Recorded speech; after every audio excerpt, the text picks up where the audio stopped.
Em dar sequência agora à rodada de entrevistas com os candidatos do Pará ao Senado Federal. Todos os candidatos foram convidados para a reunião que aconteceu na Rádio CBN em 26 de agosto, na qual foram apresentadas as regras e realizado o sorteio, que definiu a ordem dessas entrevistas. Pelas regras, não serão permitidos ataques ou ofensas aos opositores. Eu sou Tatiane Lobato, Rômulo Pinheiro, nosso colunista direto de Brasília, também participa com a gente. Oi, Rômulo, bom dia. Bom dia, Tati. Bom dia a todos os ouvintes da Rádio CBN Amazônia. Muito obrigada pela participação mais uma vez. Estamos ao vivo em 102.3 FM no seu rádio e também no nosso canal no youtube.com/CBN Amazônia. O entrevistado de hoje é o candidato Mário Couto, do PL. Bom dia, candidato. Bem-vindo à CBN. É um prazer muito grande estar aqui para poder conversar com vocês. Muito obrigada pela sua participação. Candidato, nosso tempo de 25 minutos começa a contar a partir de agora. Bom, entre as suas propostas, o senhor tem falado na redução de impostos. Recentemente, tivemos aí uma grande polêmica envolvendo o governo federal e os governos estaduais por conta da redução do ICMS, diretamente sobre os combustíveis e outros produtos considerados essenciais. Caso o senhor seja eleito, volte ao Senado Federal, porque o senhor já foi senador, como é que o senhor pretende, dialogar em torno dessa questão? Nós sabemos que os impostos prejudicam sensivelmente a família brasileira. Aumenta os preços de tudo. Nós temos que reduzir os impostos para que as famílias possam ser beneficiadas. Na educação, no transporte, em todos os setores da economia, o imposto está lá prejudicando. Nós vamos ao Senado para fazer uma luta árdua, uma luta pesada para baixar os impostos no Brasil. Nós temos vários mecanismos para que isso possa acontecer. Já fui senador 8 anos, sei que o Senado é um órgão revisor, não é estritamente o Senado que faz os projetos de lei, a Câmara. O Senado apenas revisa, mas nós podemos fazer projetos. Nós não somos impedidos de fazer projetos que a gente queira fazer no Senado Federal. É ao contrário, quando a Câmara faz, o Senado revisa, quando o Senado faz, a Câmara tem que aprovar também. Então, nós vamos fazer projetos de leis, baseados nos custos que nós temos hoje em todos os setores da economia, para que a gente possa baixar os impostos e beneficiar a família brasileira. Rômulo? Candidato, bom dia. Bom dia, um ainda prazer. Nessa esteira da Tatiane comentou aqui conosco, candidato, veja só, há uma previsão, de acordo com um estudo recente da Fundação Getúlio Vargas, de, para 2023, independente de quem assuma o governo, há uma perda de receita e há um risco de bomba fiscal aí em torno de 430 bilhões no orçamento. E vários tipos de situações levaram a isso. Nós temos aí a questão envolvendo o piso da enfermagem, nós temos a questão envolvendo aí da renúncia fiscal do ICMS, entre outras questões que não estão previstas no orçamento para o ano que vem e já sofrem esse impacto de imediato. Um bom exemplo é o Auxílio Brasil, que foi prometido R$200 a mais, mas não há previsão orçamentária para isso. Diante desse fato, eu reforço a pergunta que a Tatiane Lobato fez, candidato. Quais são, diante de um quadro irremediável de bomba fiscal que se apresenta aí, são dados técnicos, não é uma opinião aqui nossa aqui da casa, mas sim dados técnicos, informando essa crise fiscal que já se avizinha, desoneração da folha de pagamento de hospitais, correção do imposto de renda, tudo isso, o Estado está renunciando valores em tese para uma política fiscal, que no momento que se avizinha apresenta essa possibilidade de rombo muito grande. Quais são, candidato, os projetos práticos, efetivos, para a partir do ano que vem, solucionar esses riscos? E aqui a gente sabe que redução de impostos é muito importante também, no que a gente concorda, para fomentar a economia, mas a pergunta direcionada e uma resposta direcionada eu gostaria, no sentido de que, quais são os projetos práticos para efetivar essa terrível bomba fiscal que se avizinha para 2023, candidato? Olha, é bom a gente perceber o seguinte, nós estamos numa eleição para presidente da República, isso é muito importante. Se Jair Bolsonaro continua no governo, nós vamos ter mais facilidade para fazer esse tipo de coisa. Muito mais facilidade. Há de se convir, e é patente, é notório, de que o governo Jair Bolsonaro tem um assessoramento nos seus ministérios muito singular, muito competente. Nós temos aí o ministro Guedes, que realmente ressuscitou a economia brasileira. Nós estamos vendo que o Brasil começou a ser melhor olhado pelos nossos países, não só na Europa, como na América do Sul. Toda a comunidade internacional olha para o Brasil hoje como um país mais sério, um país que teve o privilégio de combater a corrupção com seriedade. O Brasil combateu a corrupção com seriedade. Para você ter um exemplo, nos governos anteriores, eu estava no Senado, e eu fiz um pronunciamento no Senado sobre isso, eu já vou chegar lá, sobre a sua pergunta. Mas eu quero fazer esse preâmbulo primeiro.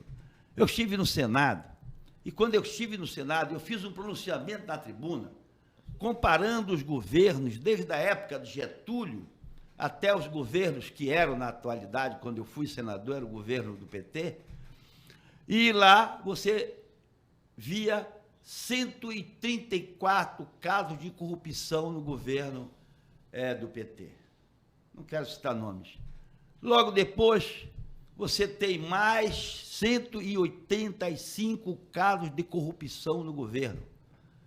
No governo Bolsonaro, você não tem um caso sequer de corrupção. Isso aí fomenta a economia. A corrupção é um câncer. Ela destrói a família. Ela tira a educação, ela tira o lazer, ela tira tudo da família. É preciso que se combata o câncer que o Brasil tinha e que melhorou bastante. Com isso, a economia, ela tem, logicamente, poderes para se fazer mais alguma coisa. Como, por exemplo, como você falou, aí a Bolsa, o Auxílio Brasil, né, que está se dando hoje, e que já é uma quantidade bem palpável. Então, nós temos outros tipos de auxílio que só foram permitidos e só são permitidos se você não tiver a corrupção. Como o Bolsonaro chegou e colocou o dedo na corrupção, ele tem dinheiro para fazer isso que ele está fazendo agora. Nós vamos lutar, além dos impostos que nós estamos falando, nós vamos lutar muito, mas muito, para que esses auxílios sejam permanentes. Eles têm que ser permanentes. Quanto aos impostos, é lógico, se o governo Bolsonaro permanecer, nós vamos ter uma equipe para poder fazer os projetos que sejam capazes da redução dos impostos. E nós temos muito mecanismo para fazer isso. Mas nós precisamos que a nossa economia esteja segura, que o nosso presidente seja seguro, que a corrupção no Brasil seja extirpada pelo resto da vida dos brasileiros, que a gente não possa mais escutar essa palavra corrupção, que a gente escuta todos os dias a Polícia Federal na rua. Ainda hoje tem, aqui no Pará, uma blitz da Polícia Federal. Isso quase todas as semanas, quase todos os meses se vê. Nós precisamos acabar com a corrupção no Brasil. Terminando a corrupção no Brasil, você tem condição de fazer muita coisa. Você tem condição de fazer projetos para redução de impostos. Você tem condição de chegar com o presidente da República e dizer, olha, a nossa economia está estável, a nossa economia tem condição de crescer. E a economia do Brasil está crescendo, graças a Deus. Candidato, o senhor falou aí em relação à corrupção, que é um tema que a gente precisa colocar nos debates políticos, no bom debate político, mas eu preciso aqui salientar alguns temas, como, por exemplo, o esquema de corrupção no MEC, o próprio orçamento secreto que sustenta a base do governo federal no Congresso, que são questões que estão sendo apuradas, a CPI da Covid. Só para a gente colocar nesse nosso debate aqui que existem questões na atual gestão, no projeto do qual o senhor defende, que também estão sob investigação, para que o ouvinte possa ter todas as vertentes dessa história. O senhor fala no combate à corrupção. Qual é o Congresso que o senhor espera encontrar, caso o senhor seja eleito em outubro de 2023, em outubro de 2022, a partir de janeiro de 2023. Eu quero dizer o seguinte, eu fui o único senador da República do Brasil capaz de combater a corrupção, fazendo mais de 1000 discursos contra a corrupção no Brasil. Eu peguei a época em que o Brasil nadava na lama da corrupção. Fui ameaçado de morte, minha casa invadida, bombas dentro da minha casa, motoristas não queriam dirigir para mim, e eu enfrentei tudo isso, minha filha. Enfrentei com aquilo que nós temos que ter no peito, o amor à pátria. Dediquei parte da minha vida ao combate da corrupção.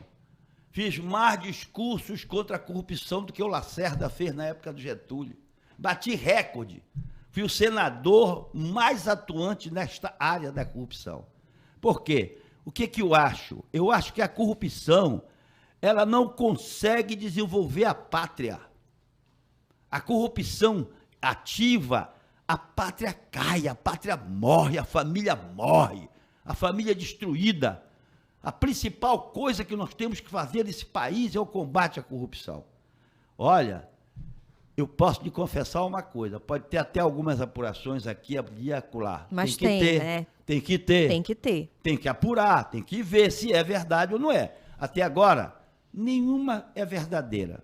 A CPI que montaram para apurar a Covid, aquilo é uma vergonha, minha filha. O senhor acha, candidato? Uma vergonha. Minha filha, pelo amor de Deus, como é que Renan Calheiros, o cara mais corrupto que eu conheci na história do meu país, que eu apontei para a cara dele no Senado, e levante desta mesa, porque você não tem moral de estar sentado nesta mesa como presidente. Você é um homem que não zela pelo dinheiro público. Eu tenho discursos aí que você pode puxar da TV Senado e verificar se eu não fiz isso. Como é que Renan Calheiros pode ser um relator da CPI, minha filha? Um homem que não tem moral. Mas isso nem, foi uma... Um homem que não tem moral nem para a família dele. Porque para um homem é vergonhoso entrar na sua casa e ver os filhos e dizer: eu estou roubando dinheiro dos teus amigos, da tua família. Pelo amor de Deus. Candidato. Então, só para encerrar, vou já lhe dar. Só para encerrar, como é que um homem desse pode ter moral? Isso é uma vergonha. Quando coloca Renan Calheiro para pesquisar, eu já não ligo mais a televisão, minha filha.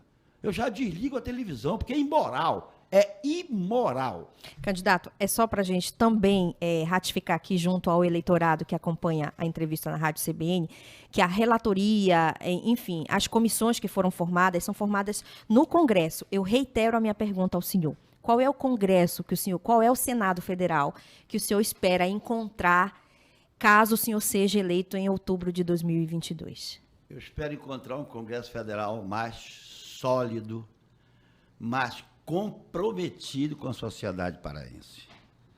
O que eu vi quando eu participei, minha querida Tatiane Lobato, foi um congresso que a maioria dos senadores eram corruptos. Eu sentia vergonha.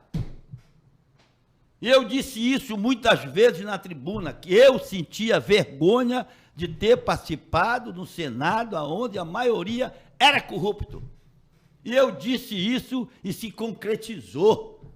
A maioria dos senadores saíram presos. Presos. O líder do PT foi preso. Quem defendia a presidenta Dilma foi preso. 30% do Senado envolvido em corrupção. Clara! Muitos ainda estão presos. Ginhargelo. Vamos seguir nas suas propostas? Pois é, a minha proposta é encontrar o Senado mais sério do que eu encontrei. É que eu não tenho vergonha de estar ali, porque na minha época o político tinha vergonha de ser político. O vergonha de ser político. Você pegava os poderes nas pesquisas, e quem era o poder de mais credibilidade no Brasil, naquela época? Era o Poder Judiciário, era o Supremo Tribunal Federal. Naquela época, era o Supremo Tribunal Federal. Mas quando você ia para o Congresso, para a Câmara, para o Senado, era lá embaixo. Não tinha número, é quase zero a credibilidade, né? Eu quero poder estar num Senado que tenha pelo menos isso, um pouco mais de credibilidade do povo brasileiro. Rômulo.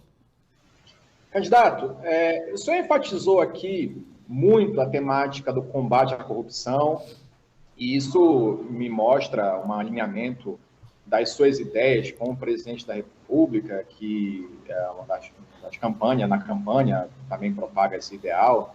E eu lhe pergunto uma coisa, candidato.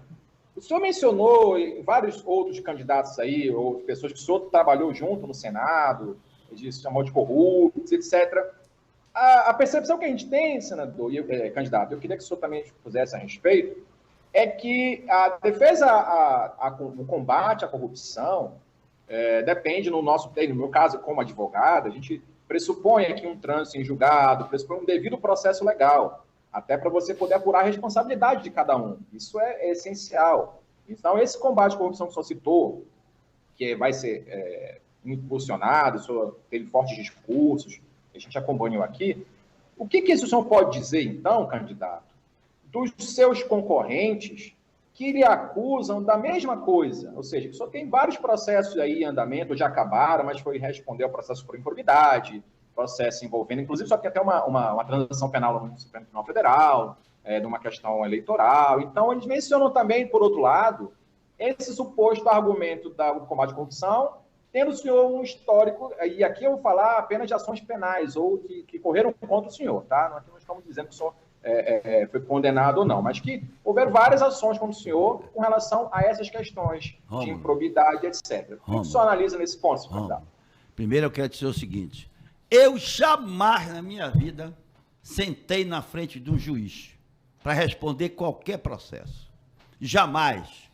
Eu não tenho um processo contra mim. Nenhum, Rômulo. Graças a Deus e a formação que a minha família me deu. Nenhum. Chegar na rua e dizer, olha, o Rômulo tirou uma carteira de cigarro dali, tem que provar, Rômulo. Nada, absolutamente nada das acusações que foram feitas contra mim surgiram efeito, porque não tinha nada. Olha, há 40 anos me chamavam de bicheiro. Maricota é bicheiro, Maricota é bicheiro. Quando eu cheguei no Senado, a Veja fez uma entrevista e colocou, tem um bicheiro no Senado. 40 anos. Foi preciso que o tempo provasse que eu não era bicheiro. Então, eu quero te dizer o seguinte, eu honro a minha família. Eu olho nos olhos da esposa, dos meus filhos, e posso dizer a eles, o pai de vocês, quando for para ser enterrado, vocês vão dizer, ali tem um homem honrado, honesto. Se eu tivesse, meu querido Rômulo, se eu tivesse alguma coisa contra mim, eu não teria a postura que eu tive no Senado Federal. Porque quem tem rabo de palha não tem moral. E eu tive moral para fazer mais de 1000 discursos contra a corrupção. E eu vou continuar fazendo isso. Porque eu não tenho rabo preso, Rômulo. Eu não tenho rabo preso. Candidato. Nenhum processo contra mim. Mas a sua pergunta é pertinente e eu gostei, porque a gente pode falar para o nosso público e dizer que aquele que depositar o voto de confiança na minha pessoa vai ter um senador honesto no Senado Federal, se Deus quiser. Candidato, o senhor pode tomar uma água? Vamos falar agora de uma das suas propostas em relação... Mas posso tomar uma água? Pode tomar água, estou lhe oferecendo água, se o senhor quiser. Vamos falar de uma das suas propostas, que é garantir remédios de uso contínuo para a população. Né? O senhor tem colocado isso como um dos pontos importantes aí, caso o senhor seja eleito senador da República. Qual que é o projeto que o senhor pretende apresentar para garantir, né, que esses remédios sejam disponibilizados para a população, ao mesmo tempo em que a gente está aí com um problema na questão do orçamento, um corte de verbas, por exemplo, no programa da farmácia popular? Como é que o senhor, como senador, vai atuar nessa questão? Olha, o uso contínuo ele já é obrigatório. O problema é fiscalizar para ter esse remédio nas farmácias. Que é obrigação das farmácias terem. O que é que nós vamos fazer? Nós vamos criar um projeto para punir quem não tiver esses remédios para servir aquelas pessoas doentes que têm uso contínuo do remédio. Nós vamos ter que obrigar, as farmácias vão ter que ter. A pessoa às vezes anda 5 quarteirões, 10 quarteirões, um idoso para chegar lá na farmácia para querer comprar o seu remédio para pressão alta, para aquilo que ele tem crônico, e não encontra o remédio. Isso é um absurdo. A gente não pode aceitar isso. Quantas famílias, se fizer uma pesquisa, quantas famílias paraenses, brasileiras, estão sofrendo porque nas farmácias não tem o remédio que ele precisa e que é obrigação ter. Então é isso que nós vamos lutar. Lutar firme para que tenha o remédio nas farmácias, eles sejam obrigados, a farmácia que não tiver seja punida, porque não dá para um idoso andar 10 quarteirões e chegar lá aos seus 80 anos de idade com sacrifício e não ter o remédio de uso contínuo. Rômulo, chegamos a 20 minutos de entrevista. Rômulo, eu peço só que você seja um pouquinho mais breve na pergunta, para que o candidato possa responder com mais tranquilidade em relação ao tempo. Obrigada. Ok. Candidato, o orçamento do Senado para esse ano, para o ano que vem, está em torno de 5 bilhões e 100 milhões por ano, para 81 senadores. Eu queria saber se o senhor tem algum projeto, ou então alguma prática que o senhor vai tomar quando se for eleito, de medida de austeridade nos gastos públicos com relação à sua atuação dentro do Senado Federal, com relação às verbas indenizatórias, candidato. Olha, eu nunca fiz questão de além do meu salário. Eu acho que o salário é uma coisa que é obrigatória, é minha, eu tenho direito, eu trabalhei. Mas que isso eu nunca recebi no Senado. Nunca viajei para o exterior. Nunca recebi uma diária. Nunca. Pode fazer uma pesquisa da minha vida no Senado, 18 anos. Nunca recebi sequer uma diária. Várias vezes me ofereceram viagens para a Suíça, para a Inglaterra, para congressos, para não sei o quê. Você tem que ir porque você é líder da oposição. Eu nunca aceitei. Exatamente por saber que aquele dinheiro do povo é gastos. E aquilo ali não tinha nada a ver, era só passeio. A maioria dessas viagens que se faz para o exterior é mais passeio. Eu nunca fiz, procure na minha vida parlamentar no Congresso Nacional, no Senado Federal, procure uma viagem que o Mário Couto tenha assim feito para o exterior. Nenhuma. Procure uma vez uma diária que o Mário Couto tenha recebido no Senado. Nenhuma. Fiz o que é minha obrigação, trabalhar pela minha pátria, trabalhar pelo meu Estado. E aquilo que é o meu salário, que eu tenho direito, eu recebi. Candidato, chegamos a 22 minutos, uma pergunta relacionada às políticas de proteção às mulheres, que o senhor também coloca como proposta do seu mandato, caso o senhor seja eleito em outubro. O que o senhor pretende apresentar no Senado Federal? Qual será o discurso para garantir que as mulheres sejam mais protegidas, principalmente quando a gente fala do combate à violência contra a mulher, da violência nos mais diferentes sentidos. A violência psicológica, a violência física, a violência emocional. Eu gostaria de saber qual que vai ser a sua atuação no Senado neste tema. O assédio sexual, o assédio às mulheres, não é mais permitido. Não se pode conviver mais com isso. Como é que as mulheres ainda sofrem assédio? Nós vamos fazer uma lei rígida, punições rígidas para as pessoas que fazem assédio às mulheres.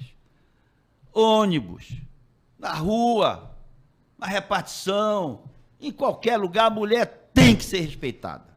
A mulher tem que ser respeitada. Não se pode admitir que nos tempos modernos a gente ainda possa conviver com esse tipo de coisa. Chegando no Senado, eu vou fazer um projeto que dê punições severas, mas é severas mesmo, para que as pessoas possam respeitar a mulher e o direito da mulher, a condição de ser mulher tem que ser respeitada e não se pode mais ver nesses dias de hoje assédio, desrespeito dentro de ônibus, dentro de repartições, nas ruas, as mulheres brasileiras.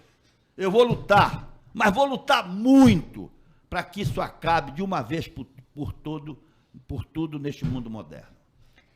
24 minutos de entrevista, candidato. A partir de agora, eu libero para que o senhor possa fazer suas considerações finais e já agradecendo a sua participação aqui com a gente na CBN. Eu quero agradecer a inteligência da Tatiane, a inteligência do Rômulo, meu respeito, meu carinho. Quero falar ao povo do meu estado, dizer que eu estou muito agradecido pelas pesquisas que me colocam em primeiro lugar. Vocês podem ter certeza de que vocês já viram este senador no Senado Federal, já viram a minha atuação, a minha seriedade, a minha honestidade com a pátria. Lutei muito pela minha pátria e quero lutar muito mais pela minha pátria. Por isso, eu peço o seu voto de confiança. Está chegando a hora. E a hora é essa, de mudar, mudar e mudar. Muda Brasil, muda Pará. Mário Couto no Senado. Obrigada, candidato Mário Couto, entrevistado desta quarta-feira. Obrigada também ao nosso colunista Rômulo Pinheiro, direto de Brasília, conversando com a gente. Amanhã o entrevistado será o candidato Flecha Ribeiro, do PP. A entrevista do candidato Flecha seria na semana passada e por conta dos problemas no sistema de transmissão da Rádio